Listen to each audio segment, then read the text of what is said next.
For supper tonight, I'm making a stuffed cheddar lamb roast. Easy, easy, easy to prepare. Just a few things, so let's start. We've got some sauteed onions that I've already done because we need them cool. So they're here, ready to go in my bowl. Next, I'm using some raisins. After we have an egg. There we go, this is good. Next, we have breadcrumbs, Italian flat parsley, and our start today, we've got a Canadian cheddar that goes in here.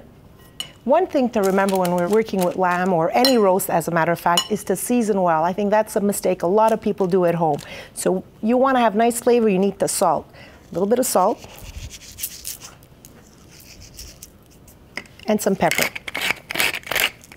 If you were using feta, you wouldn't salt so much. You have to keep in mind what cheese you're using. I'm going to add my stuffing. And I'm using cheddar, but it could have been a combination. I could have had leftover Canadian Gouda with a little bit of cheddar. It would have worked too. I'm using store-bought butcher cord. So first, we want to tuck in the sides like this. Okay. I use my parchment. It'll help me to roll it. But then you can use your hands. You have to get right into it.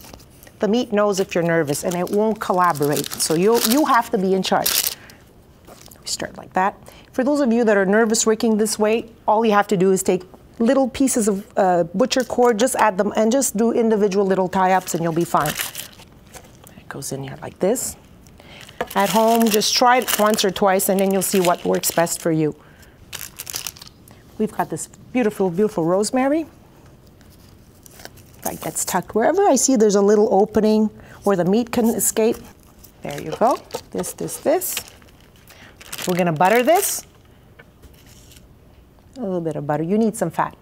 My oven's preheated, 400 degrees.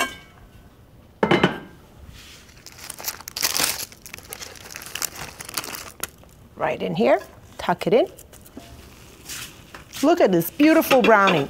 It's really important you start your oven in really, really hot. 400 degrees, about 15 minutes. You really need to sear your meat if you're gonna make a roast and be successful at it. And now at this point here, I've lowered my heat to 325 degrees. I want a nice, gentle cooking, but I need some cooking liquid here. I'm using some beef broth. Chicken broth would have worked too. And we've got some grape juice, white grape juice. It could be white wine too, but I'm using grape juice just because it'll pick up the flavors of the raisins inside and add a little sweetness to the dish. Just move the sugars here a little bit like that, and this goes back into the oven. This is ready. I know it's ready because either use a little thermometer, insert it in the middle, about 135 degrees. If you don't have one of these, I'm sure we all have shish kebabs at home. All you do is insert it in the middle like that, and if it's warm and it's just the right temperature, you know it's ready. You've got medium rare. Another important step that a lot of home cooks forget is to let it rest. So you want to keep it warm while that's happening. So just loosely tent it with a little bit of foil just to keep it warm. In the meantime, you can just warm up your sauce here. Got a little dressing. All I'll have to do in 15 minutes is cut it up, carve it, bring it to the table, and that's all you have to do. Buon appetito.